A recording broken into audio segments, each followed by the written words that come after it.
Hello student. आज हम जयशंकर प्रसाद के बारे में पढ़ेंगे।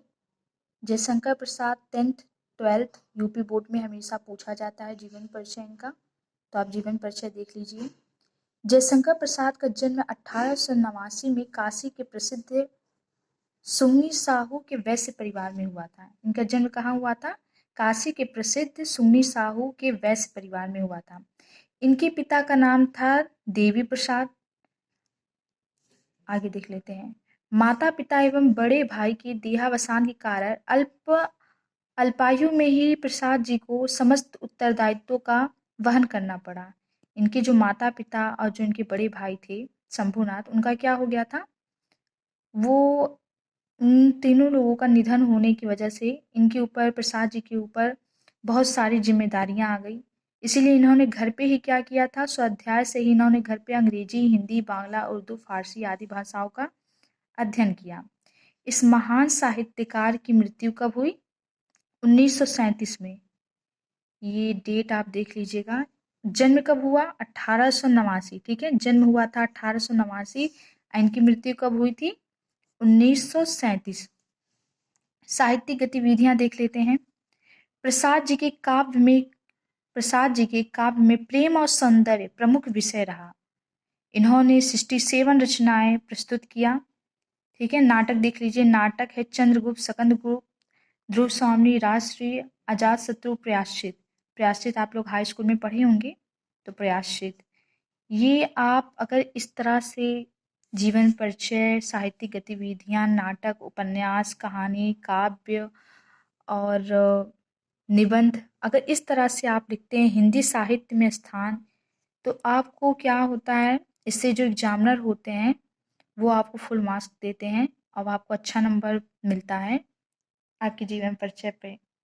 इसीलिए आप लोग केवल इस तरह से मत लिखिएगा, आप लोग हेडिंग जरूर डालिएगा।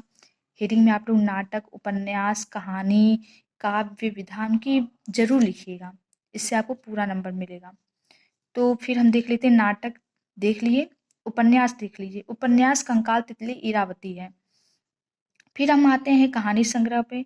कहानी संग्रह है इनकी प्रतिध्वनि, छाया, आकाशदीप, आंधी आदि। काव्य, तो काव्य जो है इनका, महाकाव्य इनका कामायनी है। ठीक है, ये ऑब्जेक्टिव में पूछा जाता है, इसलिए इस पे ध्यान दीजिएगा।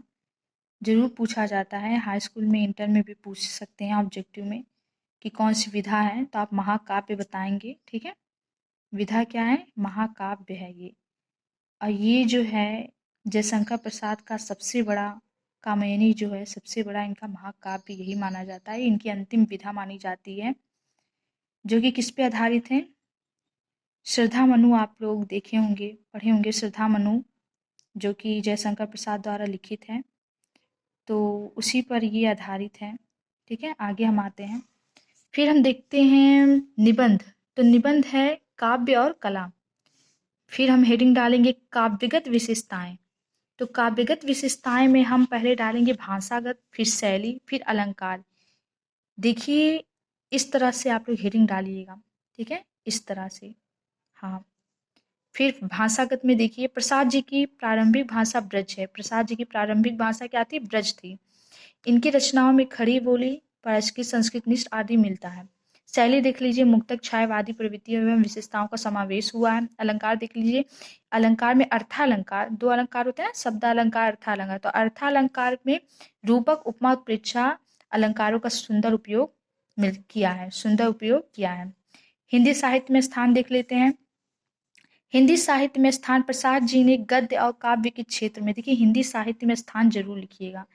किसी भी आप किसी भी एग्जाम सॉरी किसी भी आप लेखक के बारे में लिख रहे हैं, तो उनका हिंदी साहित्य में स्थान जरूर लिखिएगा। और इससे पता चलता है एग्जामिनर को कि आपने अच्छे से तैयारी किया, आपको इसके बारे में अच्छे से पता है। इसलिए हिंदी साहित्य में स्थान, और उनके बारे में आपको लिखना रहता है। किसमें? लास्ट में आपको लिखना रहता है उनके बारे में। उनकी हिंदी के जो क्षेत्र में जो उनका योगदान है, वो आपको बताना पड़ता है कि उन्होंने क्या दिया, हिंदी जगत को क्या दिया। तो हिंदी साहित्य में स्थान देख लीजिए। प्रसाद जी ने गद्य और काव्य के क्षेत्र में रचना कर हिंदी साहित्य में अत्यंत समृद्धि प्राप्त किया। ठीक है, बहुत ही शॉर्ट में हम लिखे हैं, आपको जल्दी याद हो जाएगा ये, इसीलिए आप इसको अच्छे से देख लीजिए। प्रसाद जी हिंदी की युग प्रवर्तक कवि के रूप में हमारे सम्मुख सदैव रहेंगे। ठीक लीजिए, ठीक है, एक बार फिर से देख लीजिए। इसको आप लिख लीजिएगा, इसी तरह से लिखिएगा, आप हेडिंग जरूर डालिएगा। ये देख लीजिए, काव्यगत विशेषताएं, भाषागत शैलीगत अलंकार, हिंदी साहित्य में स्थान। ठीक है, इस तरह से आपका एक पेज से अधिक लिखिएगा, एक पेज से अधिक होना चाहिए आपका। Thank you so much guys, thank you student.